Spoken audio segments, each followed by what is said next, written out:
Hello guys, I am Neha back with a new video of business studies. Guys, आज हम करने वाले हैं अपना मॉड्यूल 5th का चैप्टर जिसका नाम है internal trade. Alright, internal trade से हमें क्या समझ में आता है कि इंटरनल ट्रेड क्या है। हमारे कंट्री के अंदर बाउंड्रीज में रह के जब हम कोई लेन देन या खरीदना बेचना करते हैं, ट्रेडिंग करते हैं, तो उसको हम इंटरनल ट्रेड कहेंगे। अब हम इसकी मीनिंग पे आते हैं। सबसे पहले इसके अंदर बोला है the goods produced in a country may be sold with in the country और आउटसाइड द कंट्री। ठीक है, मे बी ऐसा इसको हम सिंपल लैंग्वेज में समझ सकते हैं कि जो भी गुड्स हम प्रोड्यूस कर रहे हैं अपनी कंट्री के अंदर और उसे उसी में बेच देना, ठीक है, अपनी कंट्री की जो भी बाउंड्रीज होंगे उसके अंदर बेच देना, वो हमारा क्या कहलाएगा, इंटरनल ट्रेड। ठीक है, अब हम आगे चलते हैं, बात करेंगे फीचर्स के ऊपर कि इंटरनल ट्रेड के फीचर्स क्या हैं।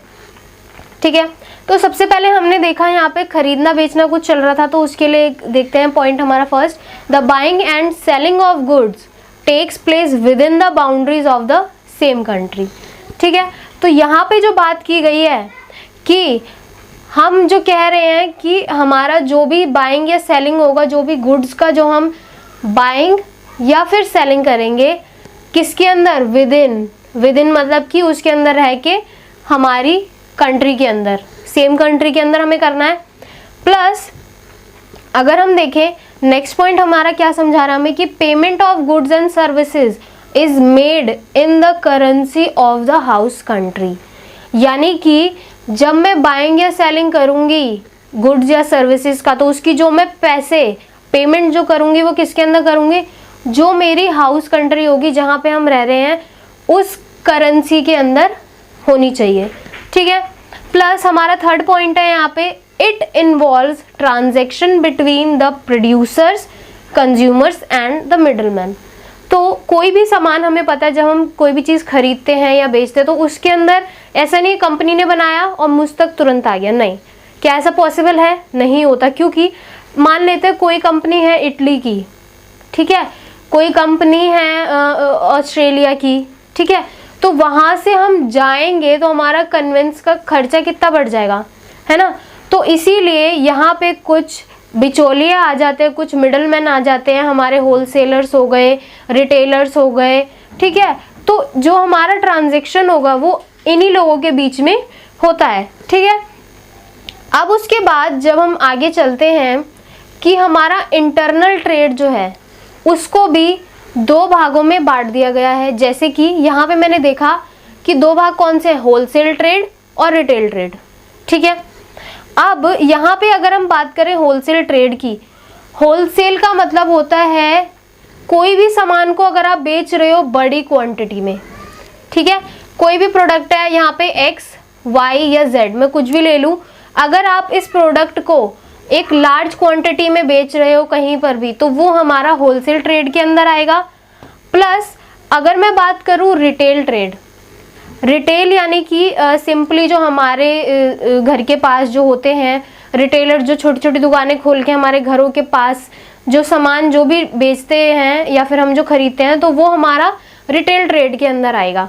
इसके अंदर क्या होता है कि डायरेक्टली पहले जो मैन्युफैक्चरर है उससे होलसेलर के पास गया, अब होलसेलर के बाद कौन आता है, रिटेलर, तब वो हमें यहाँ से हमें ट्रांसफ़र करेगा, किसे, कंज्यूमर को। ऑलराइट, तो उसके बाद हम देखते हैं कि किस तरीके से यहाँ पे अब हम देखेंगे किस तरीके से ये होलसेलर ये जो भी हमारे प्रोड्यूसर्स हैं किस तरीके से इफ़ेक्ट करते हैं हमारी चीज़ों को, या फिर जो भी चीज़ें हम आज की डेट में कुछ भी खरीदने जाएंगे तो किस तरीके से क्या प्रोसीजर है उसके बारे में जानेंगे। सबसे पहला आता है हमारा नंबर 1 पे। ठीक है, ये कुछ नंबर मैंने डाले हैं कि यहाँ से शुरुआत होती है।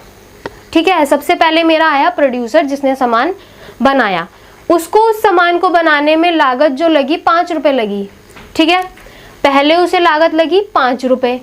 अब जब वो होलसेलर ने खरीदा उसी के कंपनी के प्रोडक्ट इतनी बड़ी क्वांटिटी में खरीद के वो अपने होलसेल जो भी उसका वेयर हाउसेज या गोडाउन जहाँ पे भी होगा उसने रखा, अब उसको वो कन्वेंस का खर्चा लगा लगू के जो भी था उसका, सेकंड नंबर पे अब उसको कितने का पड़ा, 6 रुपए का, ठीक है, 6 रुपए का पड़ा। अब आया रिटेलर, अब ये गया, इसने बोला होलसेलर भाई साहब मेरे को भी ये वाला प्रोडक्ट जो है वो मुझे अपने लोगों तक, यहाँ पे डिमांड है, मुझे इन लोगों तक पहुंचाना है। तो उसने बोला ठीक है तुम ले जाओ। अब रिटेलर को ये चीज पड़ी कितने में, 7 रुपए में, ठीक है। अब यही चीज अब रिटेलर के पास गई तो 7 रुपए में पड़ी। अब आया कौन आया, अब जो सबसे मतलब कंज्यूमर को हम एक और वर्ड देते हैं, वो है हमारा कस्टमर, कष्ट से मरने वाला कस्टमर, ठीक है। अब वो आया, उसके तक जब सामान रिटेलर बेचने गया तो उसको कितने का पड़ा, 9 से 10 रुपए। तो वो सामान जब प्रोड्यूसर बना रहा था, है ना, हमने देखा कि वही सामान जब प्रोड्यूसर के पास था तो वो 5 रुपए का बिक रहा था, लेकिन जब वही सामान कंज्यूमर तक पहुंचा तो उसे लगभग डबल पड़ा, है ना, 9 से 10 रुपए का उसे सामान पड़ा। तो ये चीज़ें जो होती हैं कि हमारा जो मिडलमैन जो भी प्रोसीजर होता है कि किस तरीके से सामान हमारे पास आया और किस तरीके से उसकी कीमत में बढ़ोतरी होती चली गई धीरे धीरे, ठीक है। तो अब यहाँ पे जो हमने 2 टाइप्स के ट्रेड पढ़े, अब उसके बीच में हम डिफरेंस जानेंगे कि आखिरकार डिफरेंस क्या होता है। तो सबसे पहले हम बेसिस से शुरुआत करेंगे। बेसिस है हमारे पास होलसेल ट्रेड और रिटेल ट्रेड, ठीक है। अब यहाँ पे बात कर रहे हैं कि नंबर ऑफ आइटम्स क्या क्या होती हैं होलसेल ट्रेड में। अगर हम देखें तो इसके अंदर कहते हैं कि deals in a few items, और जबकि डील्स ऑफ वैरायटी आइटम्स। क्यों? क्योंकि जो होलसेलर है, होलसेलर अलग अलग तरीके के भी हो सकते हैं, ज़रूरी नहीं है होलसेलर है तो वो कॉस्मेटिक्स का भी होलसेलर बन गया, राशन का भी होलसेलर बन गया, कपड़े का भी होलसेलर बन गया, नहीं। वहाँ पे कुछ फ्यू आइटम्स की बात की जाती है जब हम आइटम्स पे आते हैं होलसेल ट्रेड में, जबकि जो हमारे आसपास के जनरल स्टोर्स हैं, जो रिटेलर्स हैं, वो क्या कहते हैं कि वो अलग अलग वैरायटी में बात कर रहे हैं, है ना, अलग अलग वैरायटीज़ आ जाती हैं वहाँ पे जब हम सामान को लेके जाएं। क्यों? क्योंकि हम आपसी मतलब पास में कहीं पे भी आप चले जाओ, उसके पास शैम्पू भी होगा, क्रीम भी होगी, थम्स अप भी होगा, जो भी कोल्ड ड्रिंक्स जो भी होती है वो सब मिलेगा आपको, नमकीन, बिस्किट, एक्सेट्रा एक्सेट्रा। तो ये क्या आ गई, वैरायटी आ गई। बट होलसेलर के पास जाएंगे तो वो होलसेलर किसी एक ही चीज़ का होगा, या तो वो अनाज बेचने वाला होगा, ठीक है, या फिर वो कॉस्मेटिक्स का होलसेलर हो सकता है। तो इस तरीके से अब हम बात करें कि क्वांटिटी ऑफ गुड्स जो हमारे बाय या सेल की जाएंगी वो क्या होता है, कि जब हम होलसेल के बारे में बात करेंगे तो ऑफ कोर्स क्वांटिटी हमारी लार्ज होने वाली है ना। तो जो भी क्वांटिटी होगी वो लार्ज क्वांटिटी होगी, चाहे हम होलसेलर से कुछ भी खरीद लें, ठीक है। तो ये जो क्वांटिटी में खरीद जो लेन देन करते हैं वो किस में होता है, बहुत ही लार्ज क्वांटिटी में होता है। जबकि अगर हम रिटेलर्स की बात करें तो वो हम सबको ही पता है कि जब हम अपने पास की दुकानों में जाते हैं तो जो भी हम सामान खरीदते हैं, क्या हम शैम्पू लेने जाते हैं तो क्या 10 डब्बे खरीद के लाते हैं? नहीं, कभी कभी हम शैसेज भी खरीद लेते हैं, कभी बॉटल खरीद ली, लेकिन एक साथ 10 कोई भी नहीं खरीदता होगा। तो यहाँ पे क्वांटिटी बहुत ही स्मॉल होती है, ठीक है, जब हम बात करें गुड्स की जो खरीदने या बेचने वाला होगा। अब हम बात करेंगे कि सोर्सेज, परचेज करने का सोर्स कहाँ से, मतलब हम कहाँ से पा सकते हैं। तो होलसेल ट्रेड में ऑब्वियस सी बात है मैन्युफैक्चरर से लेके आता था, हमने ऊपर पढ़ा था कि किस तरीके से आता था, सामान महंगा हुआ था।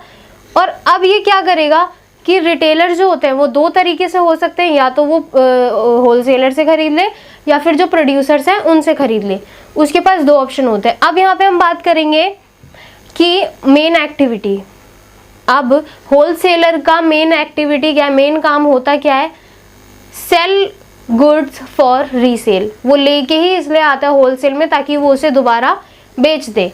लेकिन यहाँ पे अब वो क्या, जो हमारा रिटेलर जो होगा, रिटेल ट्रेड जो कर रहा होगा, उसके लिए क्या है, सेल्स गुड फॉर कंजप्शन और फाइनल यूज। यानी अब वो रिटेलर ने जिसको सेल किया, अब वो या तो फिर वो कंज्यूम कर लेगा या फाइनल यूज होगा, उसके बाद अब वो प्रोसीजर आगे रीसेल वाला नहीं चलेगा, ठीक है।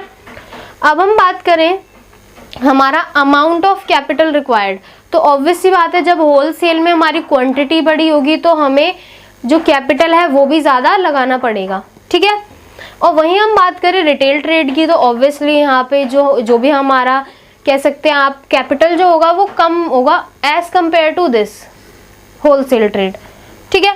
अब हम बात करें जो नेचर ऑफ रिलेशनशिप है, वो जो भी हमारा क्या कह सकते हो आप, जो होलसेलर होगा वो मैन्युफैक्चरर के पास गया, लेके आ गया, तो क्या उसने कस्टमर से पूछा या उसको जानता है कि वो सामान मेरा खरीदा हुआ किसके पास गया? नहीं जानता।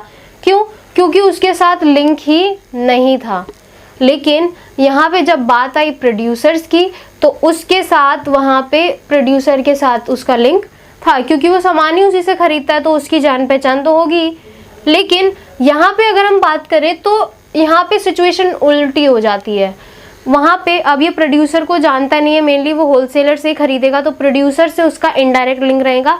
जबकि बात करें कंज्यूमर की, तो वो फाइनल यूज़ के लिए उसी को दे रहा, तो ऑब्वियसली कंज्यूमर के साथ उसका रिलेशनशिप डायरेक्टली होगा और अच्छा भी होगा, ठीक है। अब हम आगे देखते हैं, लोकेशन की बात कर रहे हैं कि लोकेशन किस तरीके से है। Located in the same area along with other wholesalers dealing in similar products. अब ये कहाँ पे होगा कि सेम एरिया में होगा, कहाँ पे? जहाँ जो लोकेशन जो पॉइंट है उसके अंदर हमने क्या देखा कि जो इसकी लोकेशन होगी वो कहाँ पे होगी? सेम एरिया में होगी, जहाँ पे जो अदर होलसेलर जो होंगे वो सिमिलर प्रोडक्ट में डील कर रहे होंगे वहाँ पे, ठीक है। और यहीं अगर हम बात करें अपने रिटेल ट्रेड के बारे में, तो जो भी रेसिडेंशियल जहाँ पे कोई भी लोग रहते हो, कोई भी पीपल जहाँ पे रहते हुए होंगे, तो मेनली उसका वहाँ पे ठिकाना हो सकता है उसकी शॉप का, या जो भी आप कह सकते हो, ठीक है। अब हम बात करेंगे डिस्प्ले। ये सबसे मेन फैक्टर मेरे लिए है, और आप सब ने भी नोटिस किया होगा कि ये चीज़ें बहुत हमें अट्रैक्ट भी कर सकती हैं, या फिर हमारे मूड से उसको हटा भी सकती है कि नहीं याद ही नहीं है।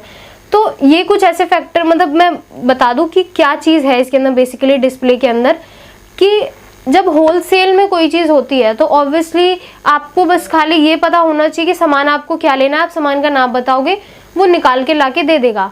वो आपके लिए शीशे में सजा के या फिर आपके लिए अलग से रूम में अलग अलग डिपार्टमेंट बना के नहीं रखेगा, है ना। तो उसी तरीके से अगर मैं बात करूँ डिस्प्ले की, तो होलसेल ट्रेड वाले कुछ भी डिस्प्ले में सजा के नहीं रखते, but as compare to retail trade उनको अपना रिप्रेजेंटेशन जो भी अपने प्रोडक्ट्स का करना है वो दिखा के ही होगा। तो क्योंकि मेन उनको ये है कि वो प्रोडक्ट अगर नया है मार्केट में, कंज्यूमर को मुझे उसे दिलवाना है, तो उसे अट्रैक्टिव दिखाने के लिए मुझे उनके सामने अच्छी प्रेजेंटेशन भी शो करनी पड़ेगी।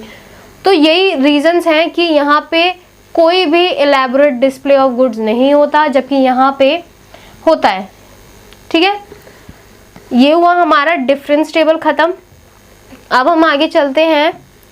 हमने पढ़ा था कि ट्रेड में हमारे इंटरनल ट्रेड में दो थे, होलसेल ट्रेड और रिटेल ट्रेड, जिसके बारे में हमने डिफरेंस ऊपर पढ़ा। अब हम देख रहे हैं कि रिटेल ट्रेड में कितने टाइप्स होते हैं, ठीक है। बात करें रिटेल ट्रेड की, रिटेल ट्रेड में बेसिकली हमने देखा था किस तरीके से क्या डीलिंग हो रही थी, फिर डिफरेंस भी जाना था। अब हम बात करेंगे उनके टाइप्स की। यहाँ पे हमने टाइप्स देखे, दो टाइप्स हैं यहाँ पे। सबसे पहले है ये हमारा इटरनेंट रिटेलिंग। अब ये बड़ा ही अजीब सा वर्ड आया है यहाँ पे। तो ये जो बेसिकली आपका है, एक तरीके से आप इसको सिंपल लैंग्वेज में कह सकते हो, नॉट फिक्स्ड रिटेलिंग, ठीक है। सिंपल वर्ड्स में अगर हम कहें हम इसको, तो नॉट फिक्स्ड किस तरीके से, क्योंकि ये जो हमारा रिटेलिंग जो हमारा है उसके अंदर क्या होता है कि ये तीन कैटेगरीज आ गई हमारे पास, peddlers and hawkers, market traders और स्ट्रीट ट्रेडर्स।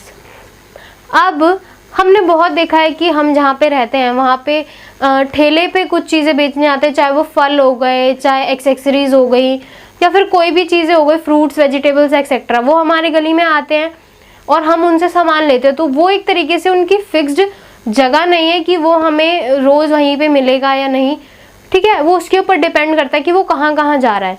तो वो एक फिक्स्ड कह सकते हैं, फिक्स्ड रिटेलिंग में नहीं आएगा। बट ये एक तरीके से हम कहें तो क्या है, ये हमारा पेडलर्स और हॉकर्स या फिर जो हम बाज़ार जो हमारे आसपास लगते हैं, है ना, बाज़ार जो लगते हैं हमारे, वो हो गए। प्लस जो हमारे स्ट्रीट पे, यानी जो हमारे आजकल तो बहुत सारे स्ट्रीट मतलब बाज़ार के साथ साथ हमारे, आप आगे निकल जाओ कहीं अपने रोड पे, कहीं पे भी आप जाते हो तो वहाँ पे आपको स्ट्रीट पे बाज़ार लगे हुए मिल जाते हैं, बट उनका कोई ये फिक्स्ड नहीं है कि वो आपको रोज़ उसी जगह पे मिलेंगे, नहीं, है ना। तो इसी तरीके से जब हम बात करते हैं इनकी, जो हमारे फिक्स्ड नहीं है ना, ये जो हमारे 3 ट्रेडर्स थे ये फिक्स्ड नहीं है ना।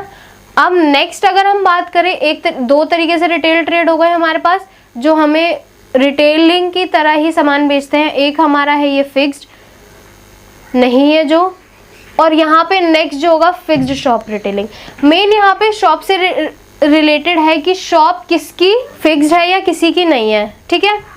यहाँ पे हमने देखा पेडलर्स एंड हॉकर्स आ गए, मार्केट ट्रेडर्स और स्ट्रीट ट्रेडर्स आ गए, जिसके बारे में आपको थोड़ा थोड़ा बता दिया है।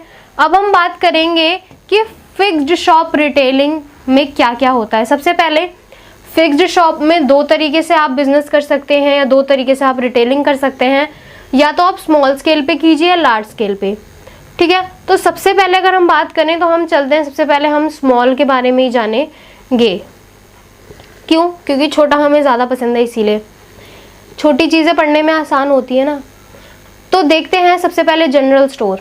जनरल स्टोर जैसा कि हमने आसपास की दुकानें बोली, ठीक है, वो स्टेशनरी हो गया या फिर कोई भी कॉस्मेटिक एक्सेट्रा, जिसके अंदर सारे आइटम्स आपको एक ही जगह पे मिले, तो वो जनरल स्टोर हो गया हमारा, ठीक है। इसका हम कुछ फ़ायदा 1-2 पॉइंट्स हैं, जैसे कि ये है कि हमें अलग अलग चीज़ों के लिए ज़्यादा दूर जाना नहीं पड़ेगा। जनरल स्टोर है तो वहाँ पे बेसिकली सारा सामान हमें इजीली अवेलेबल हो जाएगा, ठीक है। बात करें सिंगल लाइन स्टोर की, सिंगल लाइन स्टोर अगर आप देखो तो एक तरीके से हम कह सकते हैं सिंगल लाइन स्टोर हमारा जो होता है एक ही लाइन से, है ना, सिंगल लाइन, एक ही लाइन से लगे हुए स्टोर्स जो कि किसी एक पर्टिकुलर चीज़ के लिए ही मतलब सामान अपना बेचते हो। कोई एक ब्रांड, मतलब ब्रांड कह लीजिए आप, या फिर आप ये कह सकते हो कि मैकडोनल्ड्स है, मैकडोनल्ड्स ये चाहता था कि मेरी ब्रांचेस यहाँ पे भी खुले, यहाँ पे भी खुले, तो वो अलग अलग जगहों पे उसने अपनी ब्रांचेस खोल दी हैं, ठीक है, सिमिलर नेम से, तो वो आप सिंगल कह सकते हो सिंगल लाइन स्टोर में। बट ये भी है कि आगे जब हम बात करें, है ना, तो कुछ स्टोर्स ऐसे भी होते हैं जो स्पेशली किसी चीज़ के लिए बन जाए, ठीक है। अब जैसे यहाँ पे हम क्लोथ्स के बारे में बात कर ले, कॉस्मेटिक्स के बारे में बात कर ले, इनके अलग अलग बड़े बड़े शोरूम्स बनाए जाते हैं, है ना। अब यहाँ पे हम लोग ये जो एक पॉइंट है ये हम सब रिलेट कर सकते हैं अपने आप से, सेकेंड हैंड गुड शॉप। इसका बेस्ट एग्जाम्पल है जो हम सेकेंड हैंड बुक्स लेने जाते थे, वो इसी में इंक्लूडेड है। जो भी सेकेंड हैंड चीज़ें जो भी हमारे यूजेबल काम में आ सकती हैं, वैसी चीज़ें बेचने वाले शॉप को, वैसी चीज़ें रिटेल करने वाले शॉप को कह सकते हैं हम सेकेंड हैंड गुड शॉप, ठीक है। तो ये हमारे 4 कुछ पॉइंट्स हैं यहाँ पे जो हमने देखे कि हम अगर छोटे स्केल पे बिजनेस करना चाहते हैं तो ये कुछ इस तरीके से होगा। इसके अंदर जो हमने 4 पॉइंट्स ये पढ़े, ठीक है। और अब हम बात करेंगे लार्ज स्केल की, departmental stores. Okay, departmental store से मुझे थोड़ा थोड़ा समझ में क्या आया कि डिपार्टमेंट वाइज कुछ बिकने वाली चीज़ें या डिपार्टमेंटल वाइज जो स्टोर्स होंगे वो। तो यहाँ पे हम बात करेंगे कि सपोज करते हैं ए और बी हमारे 2 पॉइंट्स हैं, ठीक है। यहाँ पे मैं मान लेती हूँ कि ये मेरे शूज़ का डिपार्टमेंट है, ये मेरा क्लोथ्स का डिपार्टमेंट है। तो अगर मुझे जाना होगा, मैं किसी डिपार्टमेंटल स्टोर में जाऊँगी, तो मुझे जब अगर शूज़ चाहिए तो मुझे ए डिपार्टमेंट में जाना है, क्लोथ्स चाहिए तो मुझे बी डिपार्टमेंट में जाना है, राइट। तो इस तरीके के डिपार्टमेंटल मतलब जो भी डिपार्टमेंट में सामान बेचने वाले शॉप्स को हम क्या कहेंगे, डिपार्टमेंटल स्टोर्स। अब हम बात करेंगे मल्टीपल शॉप्स की। हमने देखा होगा कि अगर हम कहीं बाहर जाते हैं, मतलब आसपास अपने एरिया में, तो वहाँ पे मैकडोनल्ड्स होता है। अगर हम आगे और आगे जाएं तो वहाँ पे भी मैकडोनल्ड्स है, उससे और आगे जाएं तो वहाँ पे भी एक और मैकडोनल्ड्स है तो ये सारी एक जैसी चीज़ें कुछ और एक ही ब्रांड की कुछ अलग, कुछ डाउट सा होता है मन के अंदर। तो वो क्या है कि ये मल्टीपल शॉप्स में आएगा कैसे, जो भी सपोज करते हैं मैं हूँ, मेरा कोई एक ब्रांड है जिसे मैं सेल करती हूँ, मुझे उसको और पॉपुलर बनाना है, मुझे उसकी गुडविल और कमानी है कि लोगों को अच्छा लग रहा है नहीं बाहर के लोगों को, तो मैं अपने सेम शॉप्स की या सेम ब्रांड की दुकानें कह लो या फिर अच्छे जो भी आप कह सकते हो इन कैजुअल लैंग्वेज, जो भी मैं दुकान कह रही हूँ यहाँ पे, तो उसको मैंने अलग अलग जगहों पे स्टैब्लिश कर दिया सेम ओनर के थ्रू। ठीक है, मैंने अपनी अलग अलग पॉपुलैरिटी बढ़ाने के लिए या फिर गुडविल कमाने के लिए कह सकते हो आप, मैंने उसको अलग अलग जगहों पे अपनी सेम शॉप को अलग अलग जगहों पे खोल दिया। ठीक है, तो एक ही नाम की शॉप्स अलग अलग जगहों पे खोलना बाय द सेम ओनर, ठीक है, वो मल्टीपल शॉप्स के अंदर आएंगी। अब बात करते हैं सुपरमार्केट। सुपरमार्केट से हम लोग सभी अच्छी तरीके से भली भांति परिचित हैं। कैसे, अगर हम बात करें सुपरमार्केट की, तो सुपरमार्केट में आप चाहे कॉस्मेटिक्स कह लो, शूज़, क्लोथ्स, क्रीम्स, जो भी आप लेना चाहो एक्सेट्रा प्रोडक्ट्स, आपको वहाँ पे सब चीज़ें मिलती हैं। ठीक है, तो ये सारी चीज़ें हमें कहाँ पे मिलेंगी, सुपरमार्केट में मिल चुकी हैं। अब हम बात करते हैं, यहाँ पे एक नया वर्ड आया, कंज्यूमर कोऑपरेटिव स्टोर्स। ये क्या है ना, कंज्यूमर कोऑपरेटिव स्टोर। तो इसके अंदर क्या है, अगर मैं बेसिकली आपसे सिंपल वर्ड्स में कहूँ कि अगर कि कोई सोसाइटी या कुछ लोग मिलके आपस में उनको कोई चीज़ नहीं मिल पा रही है अपनी सोसाइटी तक या अपनी जहाँ पे वो रहते हैं, अगर वही 10-12 लोग आपस में मिल के मुझे ये बोलें कि ये चीज़ें नहीं यहाँ पे अवेलेबल हो पा रही हैं, तो ये कंज्यूमर कोऑपरेटिव जो होंगे स्टोर्स, वो क्या करेंगे कि उस चीज़ को अवेलेबल कराने के लिए वो लोग मैन्युफैक्चरर से लाके और जो भी सोसाइटी के जो भी कस्टमर्स थे उनको उसे प्रोवाइड करा देना। ठीक है, तो ये इनका काम होता है। अब हम बात करेंगे आजकल बहुत ही ट्रेंडिंग में रहने वाली रिटेलिंग जो है हमारी, वो है mail ordering retailing. Mail ordering यानी कि किसी भी चीज़ को देखने के अंदर अब लोगों को और अलग अलग जाने, कहीं कहीं जाने की या सामान को बार बार छटवा के देखने की ज़रूरत नहीं है। अब वो सारी चीज़ें एक ही जगह पे कर सकते हैं। अलग अलग ड्रेसेस हो जाएं, शूज़ हो जाएं, अलग अलग आइटम्स आप अपने मोबाइल फ़ोन के थ्रू उसे देख सकते हो और बाय मेल या जैसे आपको अच्छा लगे आप उसे ऑर्डर करके अपने तक मंगवा सकते हो। ठीक है, अब हम बात करेंगे फ्रेंचाइजी। फ्रेंचाइजी वर्ड बिल्कुल थोड़ा बहुत सिमिलर मैं कह सकती हूँ कि मल्टीपल शॉप्स के सिमिलर है, जो मैंने एग्जांपल दिया। सपोज करते हैं कि मेरा एक ब्रांड है, ठीक है, सपोज XYZ है मेरा ब्रांड, मैंने कोई कंपनी खड़ी करी, अब वो एक ब्रांड नेम बन चुका है, इतना पॉपुलर हो चुका है कि लोग उसे ऐसे ही जानते हैं, उसकी गुडविल अच्छी है, लोगों को पसंद आता है वो चीज़। तो मैं क्या करूँगी, अगर मेरे पास कोई और आता है इंसान, कोई दूसरा कंपनी का मालिक या जो भी आप कह सकते हो, वो आया मेरे पास, उसने बोला कि देख बहन, तेरे जो कंपनी है वो इतनी पॉपुलर है और ये हो सकता है कि तू मतलब अपने ब्रांड का नेम मेरे को दे सकती है। और मैं क्या करूँगा, वही मतलब जो चीज़ें वहाँ मतलब हो सकता है कि मैं तेरे नाम का मतलब यूज़ करके और तेरी कंपनी को और पॉपुलर बना दूंगा अपनी जगह पे खोल के। वहाँ पे एक भी XYZ नाम की कोई कंपनी नहीं है। ठीक है, उसने मेरे से बोला, मैंने अपना नाम उसको एज अ गुडविल यूज़ करने के लिए दे दिया, तो उसे मैंने अपनी फ्रेंचाइजी दे दी। ठीक है, यूज़ करने के लिए। अब वो मेरा नाम, जो मेरी कंपनी का नाम है XYZ, उसको यूज़ करेगा, वो भी उसका नाम वही रखेगा, उसको क्या करेगा, एज अ गुडविल यूज़ करके लोग उसके पास अट्रैक्ट होके आएंगे, खींचे चले आएंगे। क्यों? क्योंकि उन लोगों ने वो नाम पहले सुना हुआ है कि XYZ एक पॉपुलर कंपनी है, तो ऑब्वियसली यहाँ पे आ गई, तो यहाँ पे भी हमें वैसी प्रोडक्ट्स देखने को मिल सकते हैं, अच्छे वाले। ठीक है, तो ये बात हुई रिटेलिंग की। ठीक है, अब हम देखते हैं कि आजकल रिसेंटली डिस्ट्रीब्यूशन के ट्रेंड्स क्या हैं।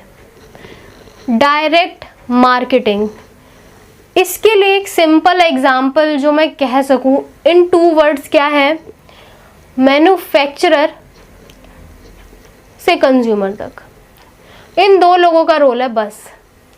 क्या होगा, डायरेक्ट मार्केटिंग में सामान प्रोड्यूस हुआ और कस्टमर तक आ गया। इसके अंदर हमारा क्या होगा कि जो हमारा प्राइस होगा वो लेस होगा as compare to other products, जो कि बिचौलिए लोगों के बीच से होता हुआ है। ठीक है, अब हम बात करते हैं इंटरनेट मार्केटिंग की। जैसा कि हमने देखा हुआ था कि इंटरनेट के थ्रू आजकल हम हर चीज़ों को विदाउट टचिंग हम अपनी चीज़ों को देख सकते हैं, उसे अच्छे से उसके बारे में डिटेलिंग के बारे में जान सकते हैं, प्लस उसे अपने फ़ोन से ही ऑर्डर करके अपने पास मंगवा लेंगे। वो सामान हमारे पास आया, अगर हमें पसंद आया तो ठीक, और नहीं आया तो हम उसे वापस रिटर्न भी करवा सकते हैं। ऐसी पॉलिसीज़ भी होती हैं आजकल इंटरनेट मार्केटिंग के अंदर। फिर है उसके बाद टेली मार्केटिंग। टेली मार्केटिंग अपने किसी भी प्रोडक्ट को अच्छे से एडवर्टाइज कराना। वो आपका मतलब कैसे भी हो सकता है, आप चाहे बैनर्स लगवा लीजिए, एडवर्टाइज करवा लीजिए, टीवी में ऐड, देखा ये हमने कितनी सारी ऐड आती है। या फिर आजकल ऐसा भी होता है कि फ़ोन्स पे भी कुछ कुछ चीज़ें होती हैं, अगर किसी को एडवर्टाइज करनी है अलग किसी स्पेशल किसी चीज़ों की, तो वो हमारे फ़ोन्स पे भी आती हैं कि आप इस चीज़ का यूज़ करके ऐसा कर सकते हो, ऐसा कर सकते हो। ठीक है, तो ये कुछ रिसेंट ट्रेंड्स थे डिस्ट्रीब्यूशन के। अब हम बात करेंगे कि आजकल के टाइम में रिटेलिंग के अंदर क्या चेंज आया है। बात करते हैं, अगर मैं बिना देखे बोलूं, जो मुझे ऐसा लगता है कि रिटेलिंग अगर हमारे पास में होती है तो मुझे सबसे बड़ा बेनिफिट ये होता है कन्वीनियंस। आज मेरे को कोई भी सामान लेने ज़्यादा दूर नहीं जाना पड़ रहा, मुझे 10 कदम की दूरी पे हर चीज़ अवेलेबल हो जाती है। चाहे वो ज़रूरी से ज़रूरी गुड हो, कह सकते हो आप, लग्जरी आइटम हो या फिर नॉन लग्जरी आइटम्स हो, वो मुझे ईजिली अवेलेबल हो जाती है। ठीक है, तो सबसे बड़ा है हमारा convenience, plus from manufacturing to retailing. सबसे बड़ा फ़ायदा क्या है कि मैन्युफैक्चरिंग से लेके वो प्रोसीजर जो चला है वो वहाँ से रिटेलिंग तक आना, क्योंकि वो मैन्युफैक्चरर से होलसेलर जो पहुँचाएगा उसके थ्रू रिटेलिंग तक मतलब रिटेल करके लाना। ठीक है, तो उससे हमारी एक तो कन्वीनियंस बड़ी है, साथ में ये भी हमारे लिए फ़ायदा है कि वो मैन्युफैक्चरर से हमारे पास आ जाता है डायरेक्टली। उसके बाद फाइनेंसिंग एक तरीके से आप ये कह सकते हो, जैसे जब अभी दिवाली का सीज़न है, दिवाली आने वाली है, तो उसके अंदर क्या होता है कि अलग अलग ब्रांड्स पे अलग अलग ऑफ़र निकलते हैं। 0% इंटरेस्ट, ठीक है, 1 रुपये में फ़ोन घर ले जाइए, बहुत ये वाला ऑफ़र बहुत सुना होगा आप लोगों ने। इसके अंदर क्या होता है कि वो लोग फाइनेंस करते हैं 0% इंटरेस्ट पे, ये इन्होंने ऑफ़र निकाल दिया फेस्टिव सीजन्स के लिए, तो ये एक तरीके से यहाँ पे फाइनेंसिंग भी कर दी इन्होंने। ठीक है, अब हम बात करेंगे शॉपिंग मॉल्स। आजकल सभी को पता है कि शॉपिंग मॉल्स के अंदर किस तरीके से हर एक चीज़ हमें वहाँ पे मिल जाती है, चाहे वो एसेंशियल चीज़ें हों जो बेसिकली जो होती है, या फिर नॉन एसेंशियल, दोनों चीज़ें आपको मिल जाएंगी वहाँ पे। अब है हमारे पास ऑटोमेटिक वेंडिंग मशीन। आजकल लोगों को सामान इंसानों के हाथों से लेने का मतलब ऐसा नहीं कि इंसान ही आप तक वो चीज़ें पहुंचाएगा, उसके लिए भी आजकल मशीनें आ गई हैं जिसके थ्रू कस्टमर्स अपनी चीज़ों को बाय मशीन ले सकते हैं। बाय मशीन अब उनके पास आ जाती है। ठीक है, तो ये कुछ रिटेलिंग के अंदर चेंजिंग आई है जो हमारे लिए बहुत ही ज़्यादा फ़ायदेमंद है। बहुत ही एक कह सकते हैं कि हमें इतनी ज़्यादा भगवान ने एक तरीके से कह सकते हैं टाइम के साथ ना हमें एक वरदान मिल चुका है ना। ये हमें वरदान मिल चुका है कि किस तरीके से हम लोग एकदम अपनी चीज़ों को अच्छे से, अपने जीवन को अच्छे से कितना इजी बना रहे हैं, कितना कन्वीनियंस हो गया आजकल के टाइम में रहना इन सब चीज़ों की वजह से। ठीक है, तो गाइस ये जो चैप्टर है यहीं पे ख़त्म होता है मॉड्यूल 5 का इंटरनल ट्रेड। आगे जब हम चलेंगे तो आगे हमारा चैप्टर है एक्सटर्नल ट्रेड, उसको हम ज़रूर पढ़ेंगे, उसके बारे में भी जानेंगे नेक्स्ट वीडियो में। आपको ये वीडियो कैसी लगी प्लीज़ डू कमेंट डाउन, और आपको अगर कोई डाउट है तो उसे भी ज़रूर कमेंट बॉक्स में बताएं, और हमारे चैनल को सब्सक्राइब ज़रूर कीजिएगा, और हमारे golden series 150 questions with answer वाले को एक बार ज़रूर जाके देखिए, वो आपके लिए बहुत फ़ायदेमंद हो सकता है, आपको बहुत हेल्प मिलेगी वहाँ से। Thanks for watching this video.